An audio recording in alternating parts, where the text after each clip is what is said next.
তাঁতশিল্পীর ছেলে আর চিকিৎসক শুয়ালকুচির গর্ভ কুণাল মেধি। বস্ত্রনগরী শুয়ালকুচির এক সাধারণ তাঁতশিল্পী পরিবারের ছেলে কুণাল মেধি এবার এমবিবিএসের চূড়ান্ত পরীক্ষায় উত্তীর্ণ হয়ে চিকিৎসক হলেন। ডিব্রুগড় মেডিকেল কলেজ থেকে সফলভাবে পাশ করে তিনি গোটা শুয়ালকুচির গর্ব বাড়িয়েছেন। পিতা দীনেশ মেধি একজন তাঁতশিল্পী, দিনরাত পরিশ্রম করে কাপড় বুনে একমাত্র ছেলেকে পড়াশোনা করিয়েছেন। মা লিপিকা মেধিরও ত্যাগ ও সংগ্রামের ফল আজ সফলতা হয়ে ধরা দিয়েছে। দারিদ্র্যের মাঝেও কুণাল হার মানেননি, বরং নিজের মেধা ও কঠোর পরিশ্রমে চিকিৎসক হওয়ার স্বপ্ন পূরণ করেছেন। কুণালের এই সাফল্যে এখন আনন্দের আবহ গোটা এলাকা জুড়ে। তার এই অর্জন সমাজের বহু শিক্ষার্থীর কাছে অনুপ্রেরণা হয়ে উঠেছে।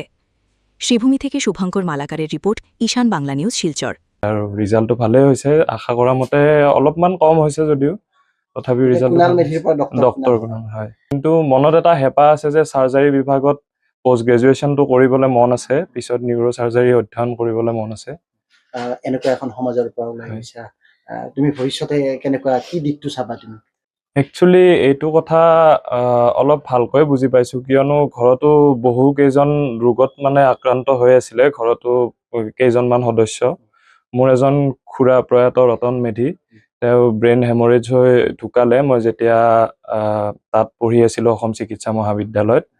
লগতে মোৰ আইতাও, তেওঁৰো কিডনিৰ প্ৰব্লেম আছিলে। চ' এতিয়া আপোনাৰ চিকিৎসা জগতখনত এটা কথা হৈছে যে এইটো অলপ বাণিজ্যিক হৈ যাবলৈ লৈছে।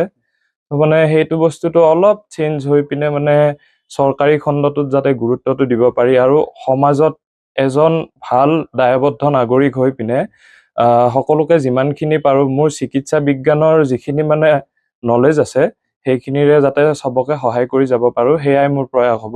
তাৰ লগতে এজন সুনাগৰিক আৰু সমাজৰ কাৰণে এটা উৎকৃষ্ট এক্সাম্পল হোৱাৰ মোৰ এটা ইচ্ছা আছে। ভাতখোৱা স্কুলত মই নাম লগাই দিম। তেতিয়া তাৰ খং উঠে, মই তেতিয়াহ'লেতো আৰু আমাৰ উপায় নাই, তই ভাল ৰিজাল্ট কৰিব লাগিব, আৰু ভাল ৰিজাল্ট কৰাৰ ক্ষেত্ৰত তই মাৰ্কছটো বেছিকৈ পাব লাগিব নম্বৰ।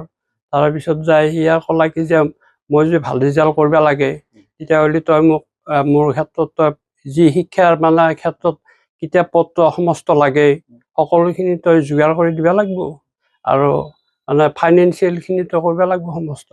মই হ'ব, তই চিন্তা কষ্ট কৰিছোঁ, মই যথেষ্ট কষ্ট কৰিছোঁ। গতিকে সেই কষ্টখিনি কৰি তাক মই সমস্তখিনি, আৰু শিক্ষাৰ ক্ষেত্ৰত বাহিৰেও তাক মই এটা স্কোপ দিছোঁ যে তই খেলা ধূলাই খেলাৰ ক্ষেত্ৰত তাক মই বাধা কৰা নাছিলোঁ।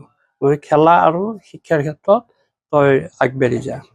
গতিকে সেই হিচাপে সি আজি এইখিনি পৰ্যায় পাইছে। গতিকে তাৰ কাৰণে মই মোৰ আশাখিনি সি পূৰণ কৰিছে।